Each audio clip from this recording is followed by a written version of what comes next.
I'm Shannon Nakamura with Animal Companion, and today we're going to do a ride-along to a few of my patients, my furry little friends that I take care of at their house.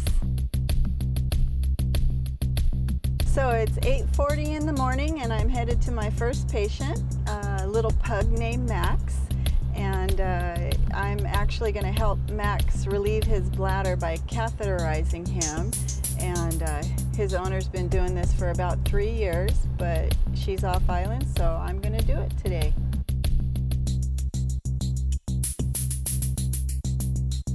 Hi! Hi, Peekaboo! Hi, Peekaboo! Mister. All right, let's go Shishi. Let's get you all set up for your bladder. All right, so here we go. Here we go. So I've exposed his penis that has an opening for the urethra, and I'm just threading this catheter into his urinal tract. We're going to do a U-turn here.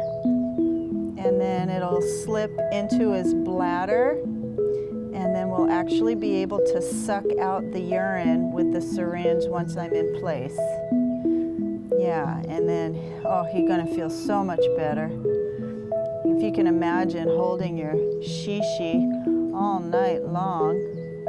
So this is a perfect example of how dedicated these owners are to the care of Max, and there's no reason why he can't live another 3-5 years. Here we go, mister. Oh, my goodness. Thank you, Shannon. Thank you, Shannon. So basically, if I wasn't able to come and the owner wasn't able to do this for Max, he'd have to take 2 trips to the doctor's office twice a day for them to do it, and it'd be very expensive and very stressful. I'm sure Max totally has an understanding that, you know, without Mama's help, that, you know, he just wouldn't be here. That's about all he's got in there. Yay! So pulling out. All right, good boy. He's a good boy. Feels much better, much better. All right, Mr. Max, I'll see you tonight.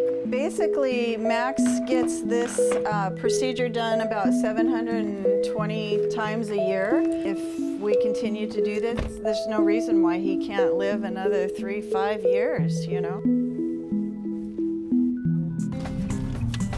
All right, so we're off to see Coco in Kailua. The house that we're going to is home of the Honorable Dan Foley, which some of you might know, and a very nice guy. And it's his little Persian kitten named Coco that we're going to be caring for. Good morning, Dan. How you doing? Yeah, how's Miss Coco today? Perfect. We're going to be doing sub-Q fluids on Coco, and that means putting liquid underneath her skin. And we do that from a bag of fluids that we want to hang very high for gravity purpose. It makes the flow faster. And then we're going to stick a needle between her shoulders underneath the skin and let the bag flow until she gets about 100 cc's of fluids. That's what the doctor recommends. Coco's, her full name is Coco Chanel. It's been a member of our family for 8 or 9 years. Just love her. And she's just been so frisky. She's always been like a kitten, even though she's like 12 years old or something. But about almost 2 months ago, she just started not eating much, drinking much. She had diarrhea. Her behavior was completely different. She just wanted to be alone, go into hiding, and we brought her into the vet and found out it was stage 4 kidney failure. Coco's good. And started getting treatment, and one of the things Coco required was a fluid injection. Without this injection, Coco would be gone. It's required every day. And my wife and I tried, we couldn't do it, and the few times we did it, it was so stressful for the 2 of us and for Coco. it almost seemed counterproductive. So basically, Shannon is literally a lifesaver. She comes and she goes. Within 10 minutes, it's done. Coco recovers within 5 or 10 minutes in terms of getting back to her old behavior. And with this treatment going on for 3 or 4 weeks, it's amazing. She's gained weight. Her coat is glossy and smooth again. And her behavior is returning to the way it used to be. She's becoming playful. She's coming down here to the lanai. We couldn't be happier. So Shannon's been a real blessing for us.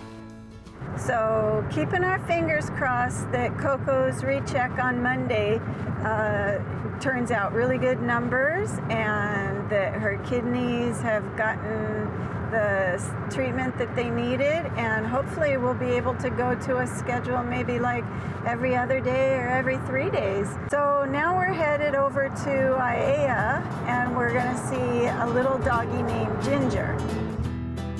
Hello, hello. Hey, Miss Ginger. How are you today? Yeah? Let's check your gums. Oh, nice and wet. Good girl. Okay, well, let's get everything we need to do your fluids. So this is Miss Ginger, and she's about 15 years old, and she's got Cushing's disease.